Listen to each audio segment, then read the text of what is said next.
a couple. So our next comes from Pawnee Boston. Do we need municipal common sense to address trivial issues like that? Yeah. There's no more essential ministerial. Thank you. So we've had quite a lot of chat about land yard with the estimate phase after Dean and make comments. Did you agree the official guidance that they're putting out doesn't ban land use, but she was suggesting that people should completely sort of political sign like land yard at the hospital when they go and work with services. What do we think about this in our country? I'm really quite amused this week because everyone says, why on earth is there been about that stuff? Yet everyone's asking about it. Okay, for some reason it does exercise. Why does it exercise that? Well, I don't have any objection myself to the idea of civil servants wearing a rainbow lanyard to reflect their solidarity with gay and other people. But why I think actually, despite having said what I just said, Heston Bay is right, is where does this sort of stuff stop? So, for example, at the moment, you're having the awful scenes out of Gaza, and some civil servants want to wear Palestinian identical colours on their land. What happens then when Jewish or Israeli supporters say, we're going to start wearing the Israeli flag or something on our land? The secret is in the name, civil servants. They're there to be why don't we ask? Just show they are there doing their job and they're not making political sense. They're actually entitled to any kind of things they want in their private life, whether it's a political life or a private life, whether it's a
working well for the public, which I agree with.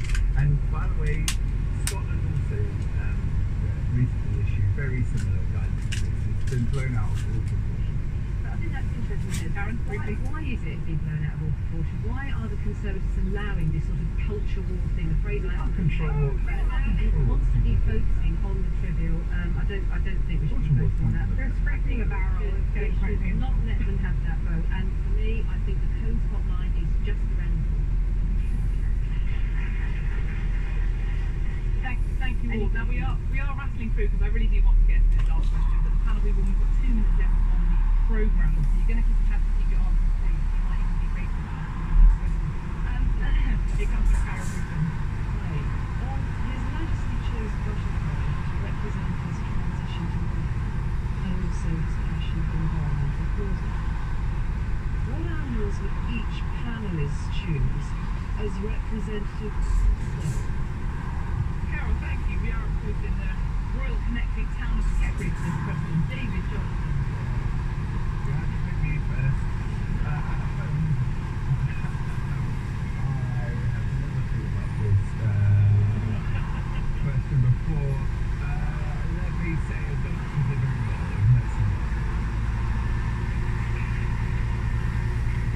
David, thank you. Karen Smith. I've been working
questions came from the Tech Big Goods Shed in Gloucestershire. The presenter was Alex Forsyth, the producer was Robin Markham, and the lead engineer was Tim. There's a chance to share your favourite story, and the answers are now on 0700 100 114. That's 0700 100 114.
Text status or X is for free, hashtag BBC Keep. Let's start with the thing that you most want to talk about though, and that is how schools should be teaching sex education. Our first caller on this is Yvonne Buckley, who's calling us from Ipswich. Hello. Welcome Yvonne, thanks for being our first caller. So what do you think the guidelines should be, and what did you make of what the government says they want to be? Well, I have been out of school system for a long time. I went to school in 1969, and I was told by my parents and a family member about if a person touched you here or there, that you should tell somebody, and I was 4 years old.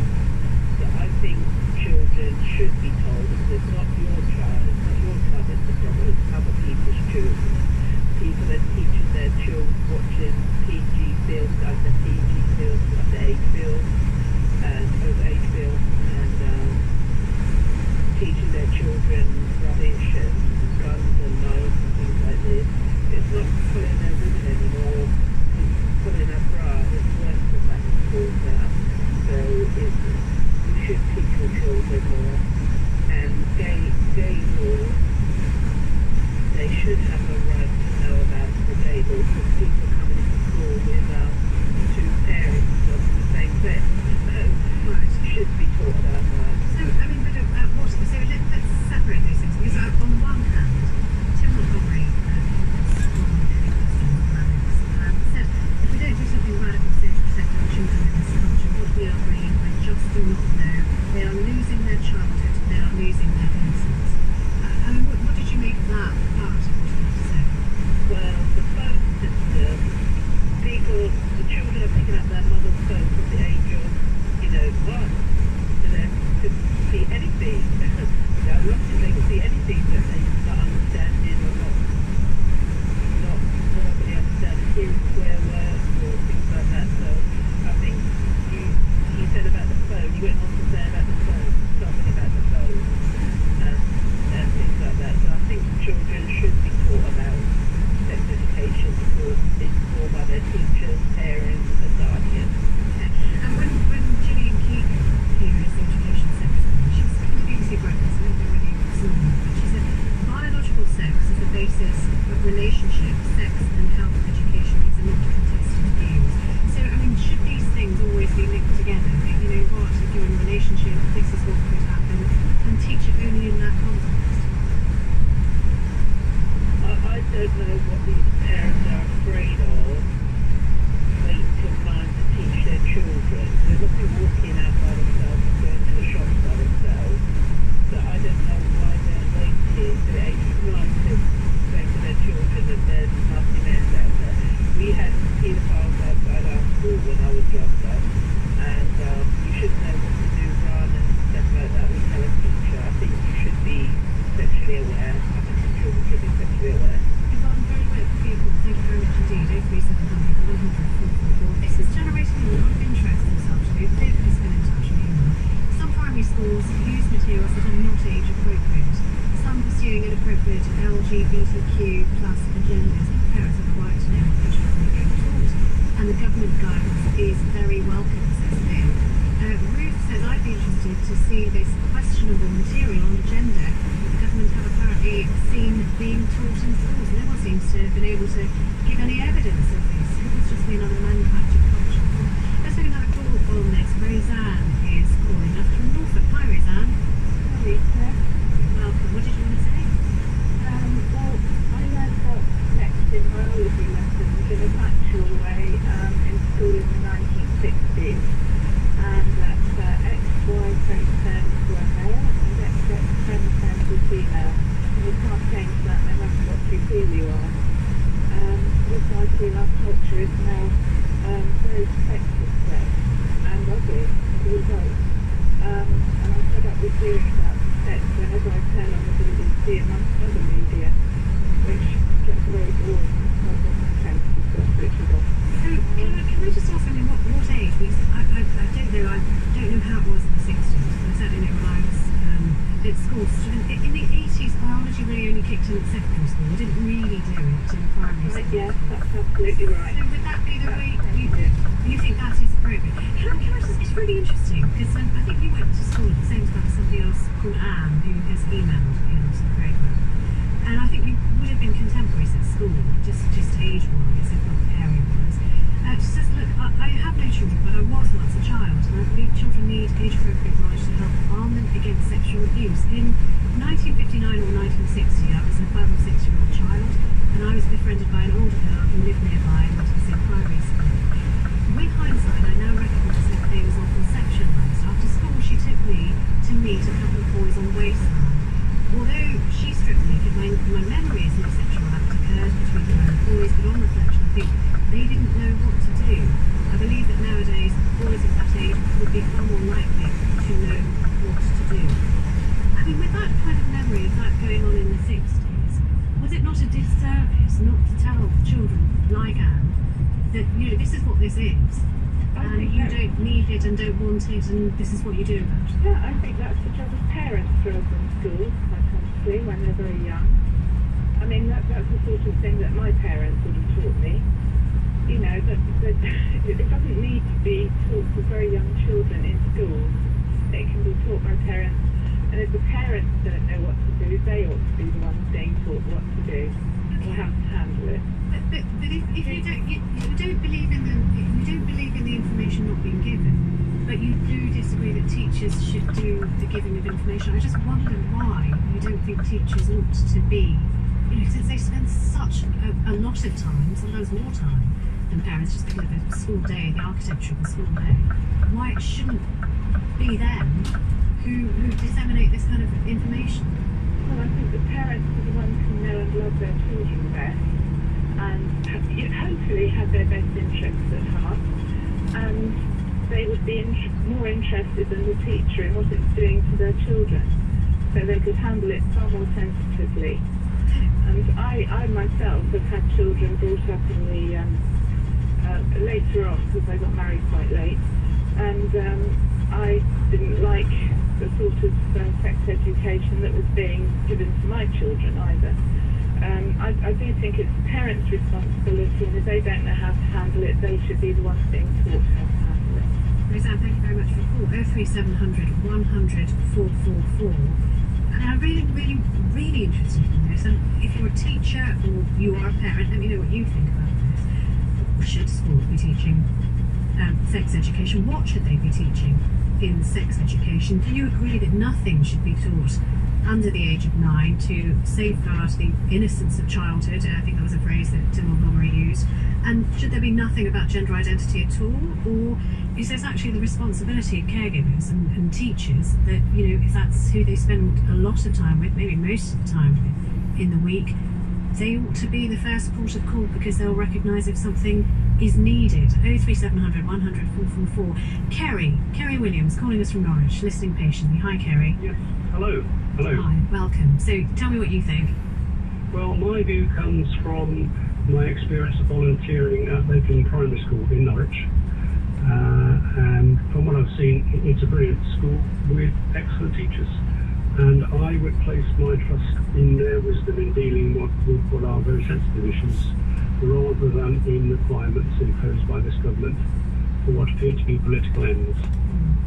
Moving away from that particular school, but just schools in general, you heard our previous caller say, look, this should be down to the parents. It should be their choice what their child learns. That choice, that duty ought not to be taken out of parents' hands and given to a school and teachers who, in her words, you know, do not love a child like a parent loves a child.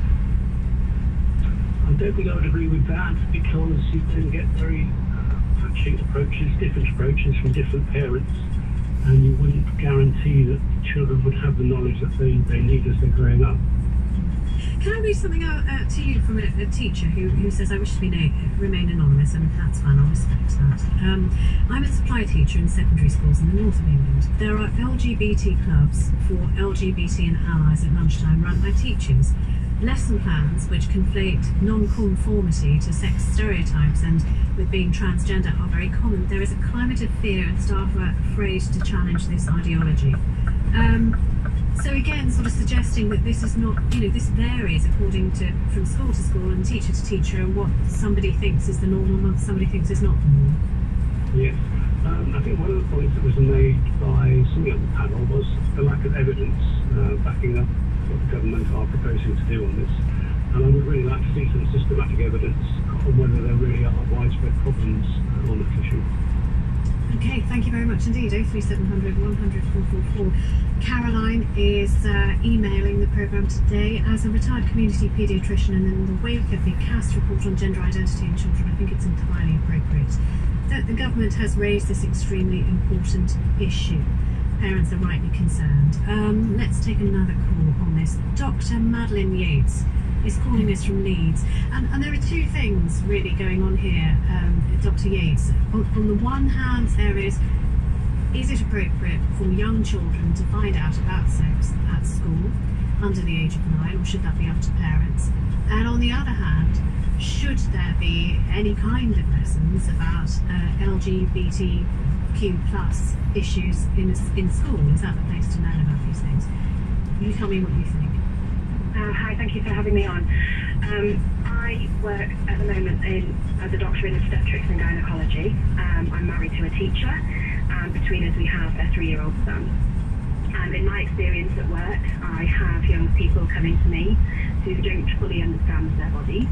They don't fully understand how reproduction works and how they've been made. And I believe that puts people at risk. And unfortunately, I see people very young in that group, in their early teens. And I worry because I know that the sex education that I received at school was inadequate for me. I've obviously learned a lot about it since. I see this next generation come through, and like I say, I have a 3-year-old son, so what is it going to be like for him? I have already started to teach him about his anatomy and how that works. He has a penis and a scrotum rather than any other terms that might be used. I have told him about my anatomy, and when I have my menstrual cycle, he has asked questions. So I've answered those honestly with appropriate terms. I want to teach him about issues of consent. I already have started doing that. He has his own personal boundaries, and I have my personal boundaries. And I think by leaving this out of the curriculum until beyond the age of 9, for a lot of people, for a lot of young girls and people with uteruses, they may start their menstrual cycles at an earlier age than that. So we are doing them a disservice. We are putting people at risk from both unplanned pregnancy, from abuse. The NSPCC has been really clear that sex education and knowledge is power. It can reduce the risk of abuse. And as people have said, it should be left to the parents. But as one of the previous callers saying that will create a patchy knowledge amongst that population. Whereas if we have it done, as a curriculum, standardised in education by teachers, then that will be delivered equally to all children and young people. So, is this, when you talked about when you went to school, you said it was back in the 90s and the early noughties. Right, okay. Then I suppose it's more analogous to what our children are growing up with now, because certainly not to the extent, but there was, our callers and our contributors who grew up in the 1960s, they didn't have the internet, they didn't have smartphone usage and the availability of that. Has there been a change in the age appropriateness of teaching sex education from the time you went to school, even in the 90s and now? Yeah, I absolutely think so, because I've seen 25% of 5 to 7-year-olds have a smartphone. And so those children are going to be at risk of viewing unwanted content, possibly sexual content, social media, and have all of these algorithms, and it is showing children material that a lot of people would deem inappropriate for a 5, 6 or 7-year-old.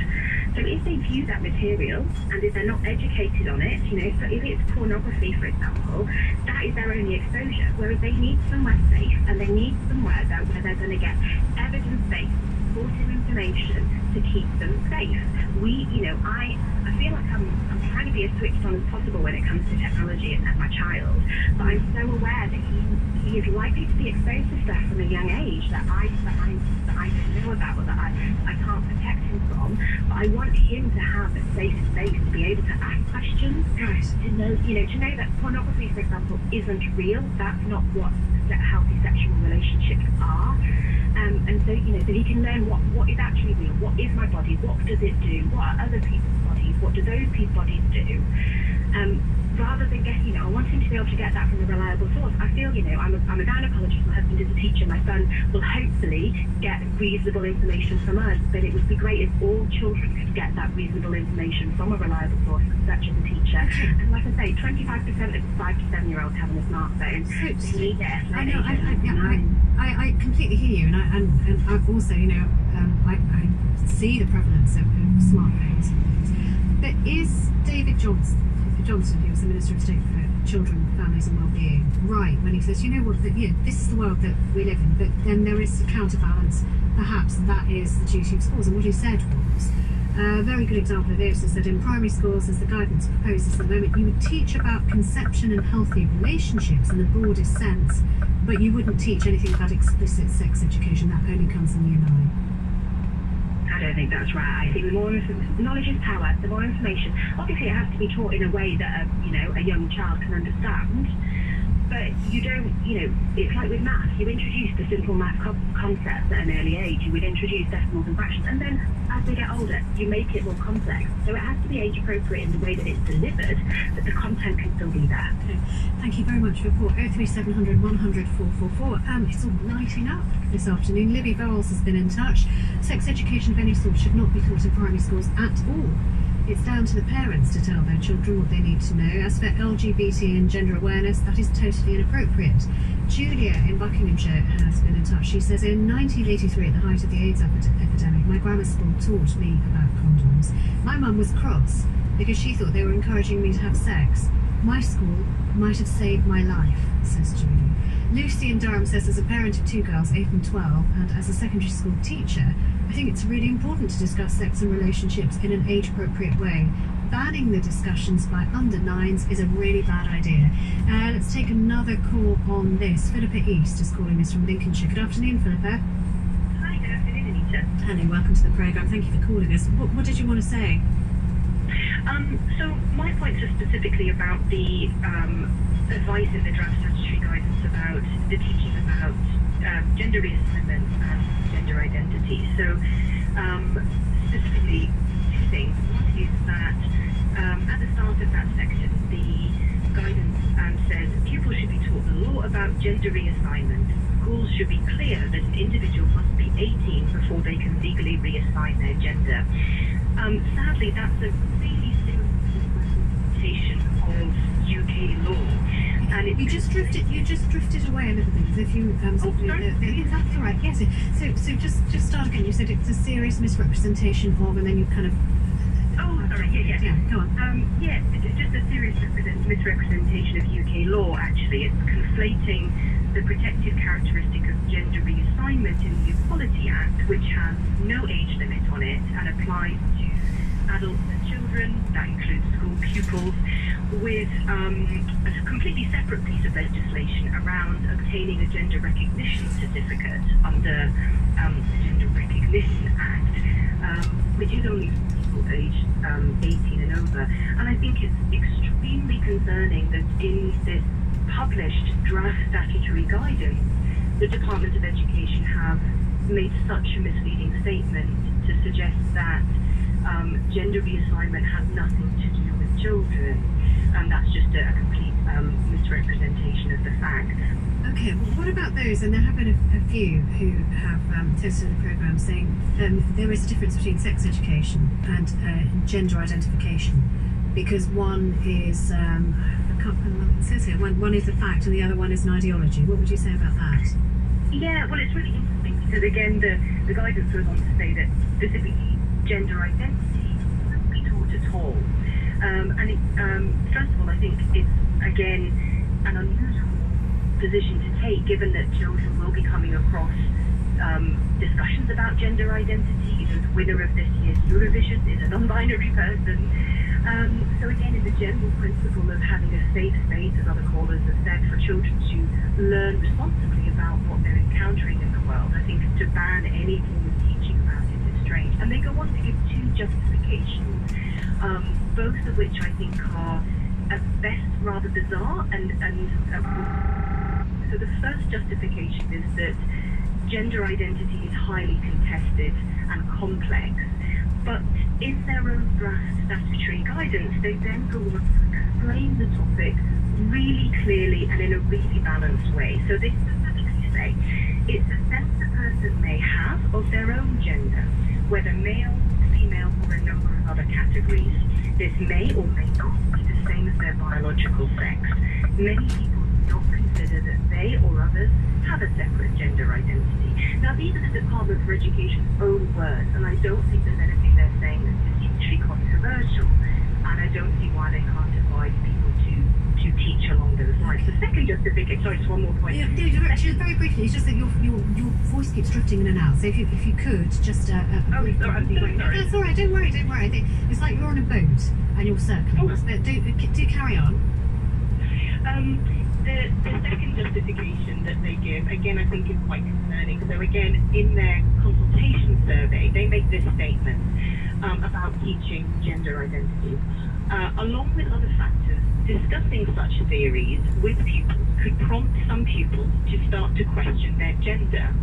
And I think that implies one of two things. One is that simply by teaching children information, you can incorrectly get them to think something wrong about themselves, that they've misunderstood their own self, or the idea that if they are learning about this, the idea that they might want to explore themselves or understand their own identity in a new way, that is inherently bad. And I think if you place the term gender identity in that statement and say discussing theories of sexual orientation with people could prompt some pupils to start to question their own sexuality, I think we immediately hear how bizarre that sounds to suggest that teaching people about sexual orientation could unduly influence our own understanding of themselves, or that teaching them about this and then a pupil going on to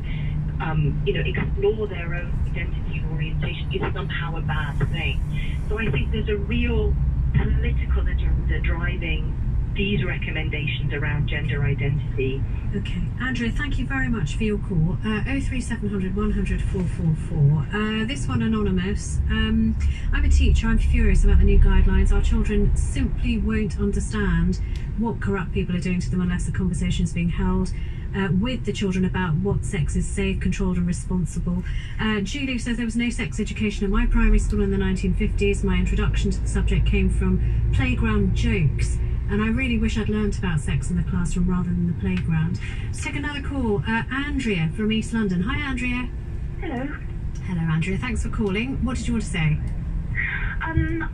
I think a lot of people don't realise that gender identity is being taught as fact in primary schools. A lot of people, they trust their teachers, they trust their head teachers, that's great. But a lot of things are going on in some primary schools that I think parents would be shocked by. I certainly was. So both of the primary schools my daughter has been at have presented gender ideology as fact. Now, I don't share the belief in gender identity. I just don't. There are men and women, and they come in a whole glorious range of diversity, effeminate men, masculine women. Wonderful, absolutely wonderful. This idea that you have a gender is contested. Lots of people don't believe in it. We think it's just stereotypes. And that's really harmful to teach to children as facts that boys who are a particular way are actually girls. And even worse than that, when you're teaching them at a really young age that they have to participate in those beliefs. We don't do this for any other set of beliefs in this country. We teach beliefs in RE and we don't teach them as facts. But it's happened at both of my daughter's school. The deputy head of her primary came in and told her, age 9, that a child she knew to be a boy was a girl and she had to refer to him by a female name and female pronouns. Now that goes against my protected beliefs. I have protected beliefs in this area. Gender critical beliefs are protected.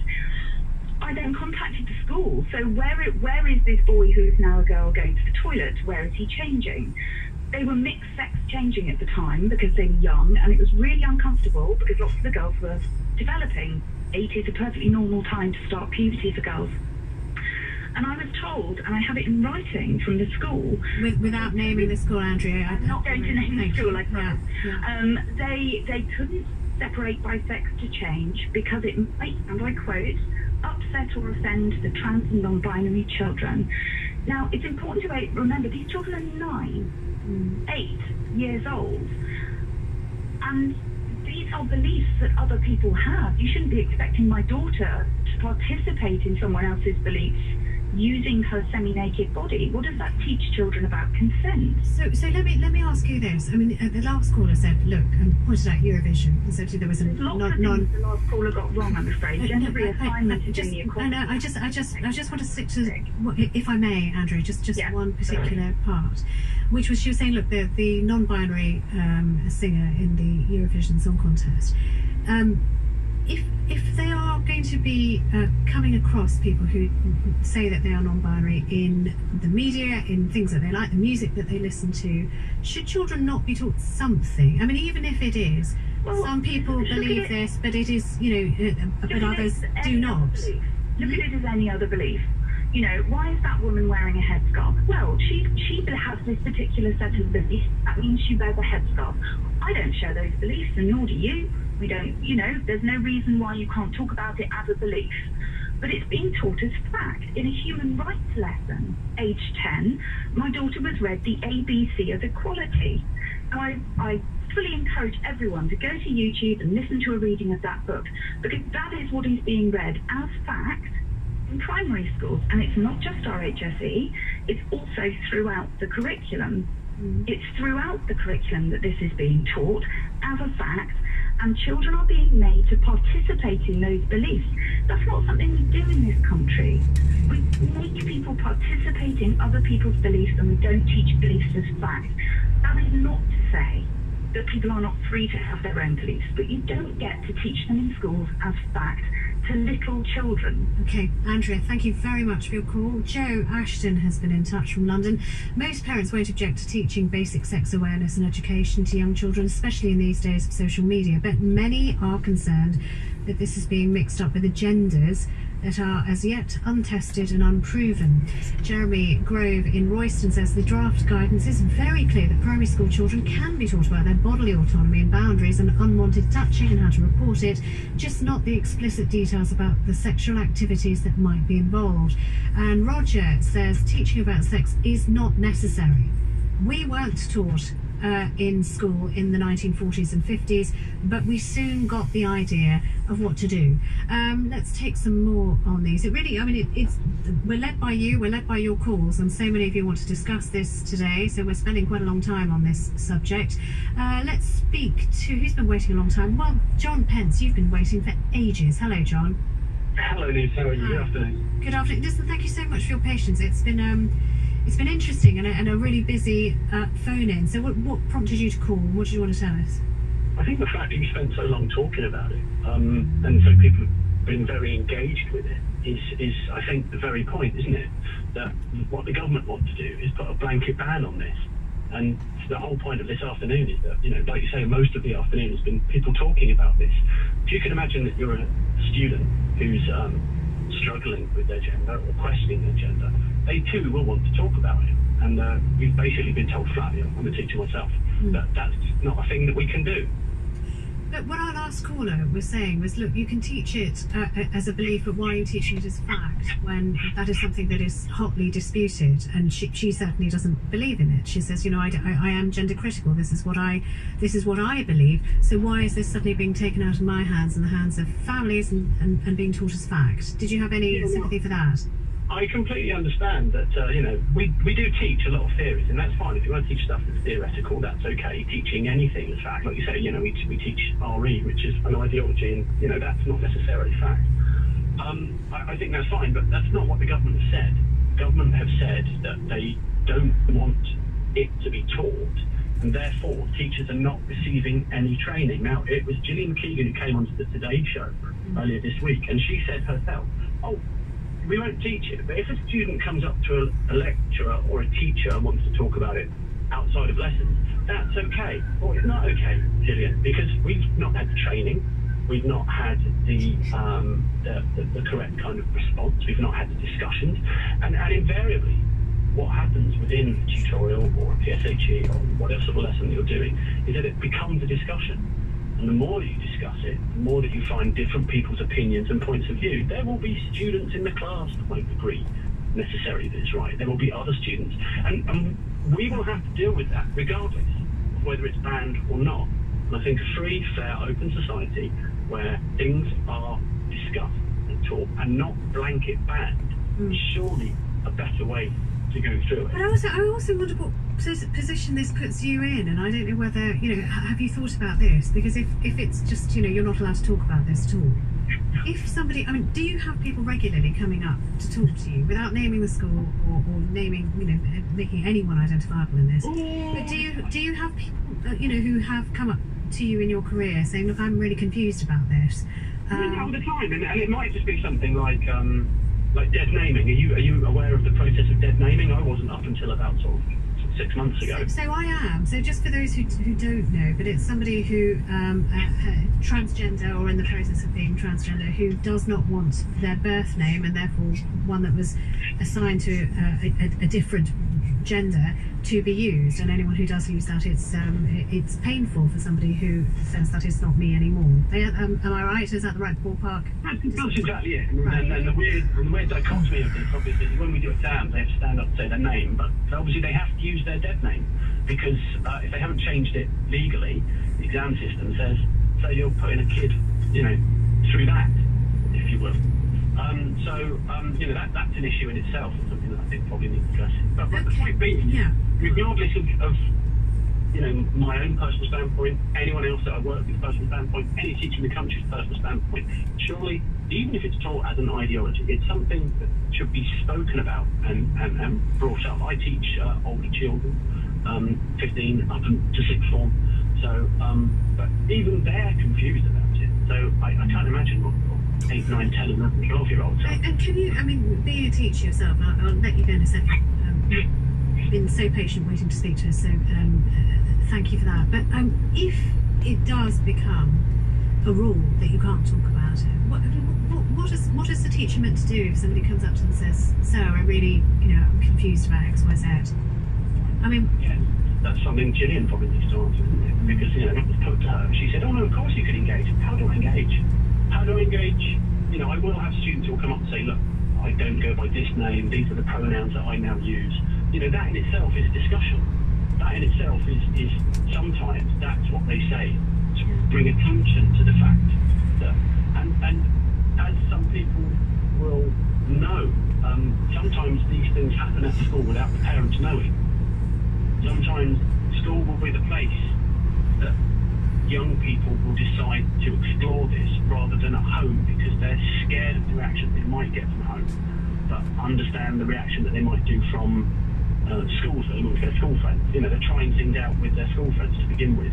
Does that make sense? No, I hear what you're saying, but you also, hear the fear of some parents who say, you know what, I know my child, I really do, but what I don't want is for them to feel as if, there's any kind of pressure to be a certain way, or the way that they're feeling, which is developing, it falls into this silo of this is who you are and this is what you must be, and I think that's one of the fears that's been expressed this afternoon by some people, isn't it? I think that it's absolutely true, and I think I do understand that. I do agree with that. But schools are always like that. Schools are always like, this is who you are, this is who you should be. Wear this jumper, put this tie on, make sure your socks aren't white. They're always trying to make you something you're not necessarily. And I would suggest that this is actually about having a frank and open discussion about how they are feeling in a very different world, and it's their world they're growing up in as well. Listen, frank and open discussion is what this programme's all about. Thank you very much, John. We're going to take 2 more on this, and then if we have time, I know there are some of you who want to talk about land use and whether solar farms are actually to the detriment of our agricultural food security. If you have anything you want to say about that, we'll try and save a few minutes for you on that. Darren Bailey calling us from Powys. Hello. Hello, nice to speak to you. Very nice to speak to you too. So, yes, tell me, what moved you to call? I've been a teacher for 20 years, both an RE teacher and a biology teacher. And I found myself in a classroom of 12-year-olds saying things that were so explicit, that were required by the curriculum, that frankly I'd never said in 30 years of marriage, and I couldn't believe just how explicit the things are that I was being required to teach. But as a biology teacher, it was completely different. We teach, obviously, human reproduction, and within the context of biology lesson, inevitably children ask all kinds of questions, questions that lead far beyond what's strictly given in the curriculum. And if school ministers and educators above us believe that this is not going on, they're living in Clare Cooker land, inevitably teachers are required to enter into conversations with students all the time about the context of sex, about the morality of sex, and so on. Now, my personal feeling is that being surprised at just how explicit, well, so explicit for 12-year-olds, that if I was to, if I was to repeat some of the things I was required to say to 12-year-olds here on the radio, there would be, quite a reaction. Completely unacceptable. And the idea that children in primary school are going to be taught things simply because 25% of them have access to smartphones seems the wrong way around. Surely it should be about controlling access to this inappropriate material for the 1 in 4, for the 1 in 4 who don't have parents who are doing a proper job of protecting them. Okay, but we had some callers saying I grew up in the 50s and 60s, and the general thought at that time was, protect innocence at all costs. And one of our, I thought it was a really affecting email that I read, where something happened to her and she was not forearmed and forewarned, and that was the world she was living in. The world her parents wanted her to live in was different to the world that she actually lived in. And she was looking back on that saying, I wish I'd known. Yeah, I understand that we can take examples where adults treat children very badly, and on the basis of those... But that wasn't adults, it was kids to kids. That was kids abusing other children.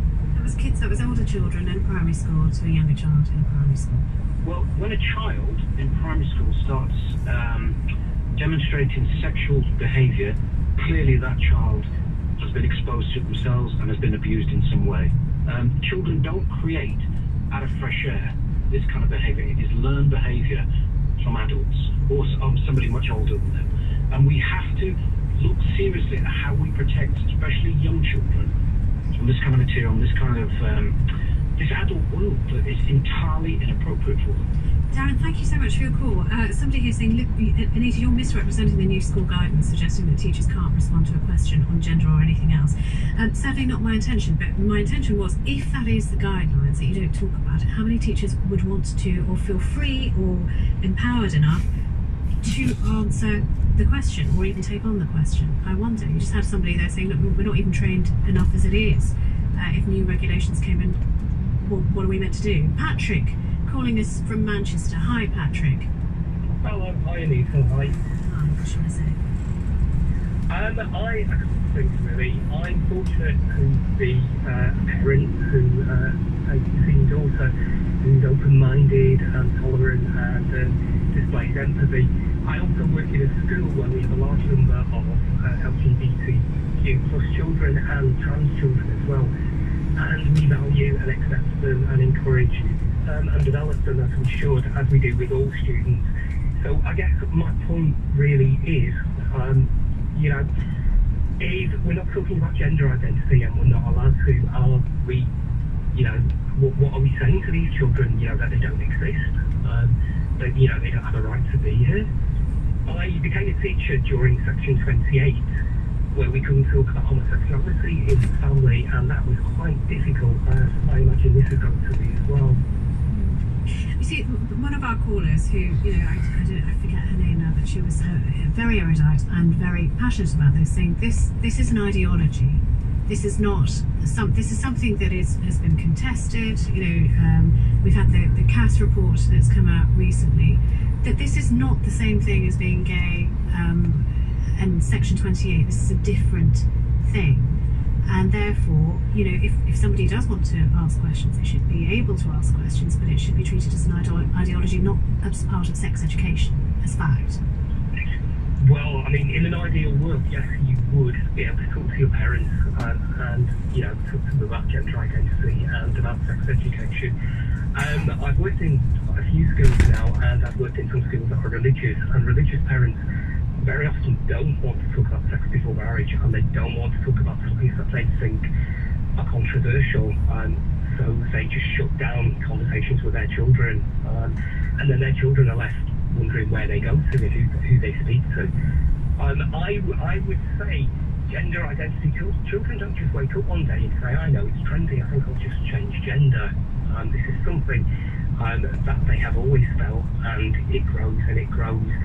And I have so much admiration for my trans students at school, being their authentic selves, and they're living in a world that's quite hostile. I mean, transphobia is the new homophobia. It's replacing the homophobia of the 70s and the 80s. And, you know, there are people out there, feminists, kind of authors, etc., you know, that are not really helping. Okay. Patrick, thank you very much. And listen, apologies if you wanted to talk about anything else, but there were so many calls on this, and this is how we work at Any Answers. We sort of go with the majority, and we were inundated. We've got 30 seconds left, so not enough time to take another call, but I can read some of your thoughts. Geraldine in Ireland says, these are the consequences of no sex education, no conversation at home, none at my Catholic school. A man exposed himself to me when I was 7, and I thought there was something wrong with me. Ignorance has a terrible cost. Laura on email, I have a 6-year-old and I agree with the importance of teaching and being open about our bodies, sex and consent. Schools are in a position to teach these thoughtfully and sensitively, and I hope the younger generation won't have our shame about it. That is all from us. We'll see you again next week. Till then, goodbye. Thanks, Anita. Any Answers was produced in Cardiff by Gareth Nelson Davis, and the studio manager was Sol Whitney. It was a BBC Audio Wales production for Radio 4. I'm Rajan Datar. Having explored the world, I'm now exploring how we can stop over-tourism, protect destinations and the environment from the negative impacts of travel.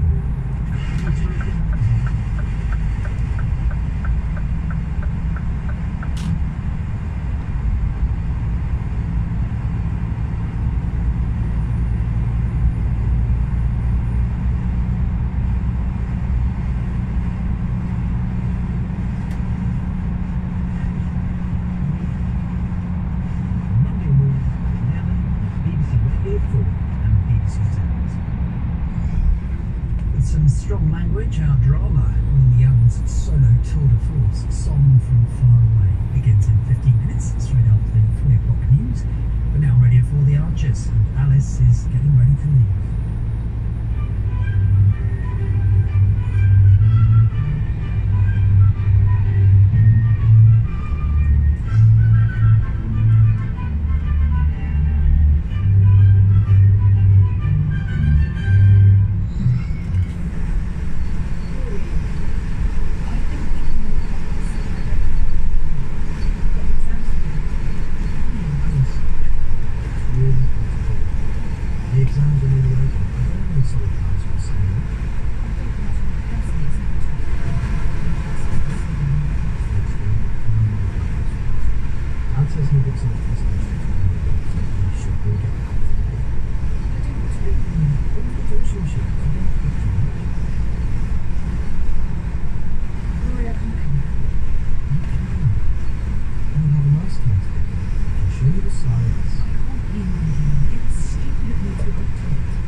class. Oh, turns out you're useful for something. Right, now girly pops, turn your head to the left for me and cheer up. I didn't even want this doing. You have to look smart for tonight, Mr. Village Celebrity. I love the cake Annie Steers made for you. And Mum said Oliver got you a magnum of champagne as well. You're living your best life, George Grundy. We'll all forget about it soon. I want to bet. I doubt it after what Fallon posted on the page. What do you mean? What did she put? Have you seen it? Here, wait, I'll get it up. Nice, hold up. Right. Sorry, I've got a dash, Tracy. I'm getting Martha from Mum so I can drop her at nursery for an extra afternoon. Oh, come on, I'll walk with you. I seem to be late for everything. You've got a lot on your plate. You know, I'd love to help out if you can. There's cricket on Sunday, but we have Martha tomorrow afternoon. Jazza and me could take her for a walk and into the park. She can stop routine if she's happy to. Brilliant. In case I get held up at work. I was hoping you'd get Jan to do something relaxing, eat with a mate or whatever. Class or work. I should find the time to do it. Being at the forge actually helps take my mind off apps. You're just going to stay in London for boring. Sounds to me like she's running away from the horse she's found.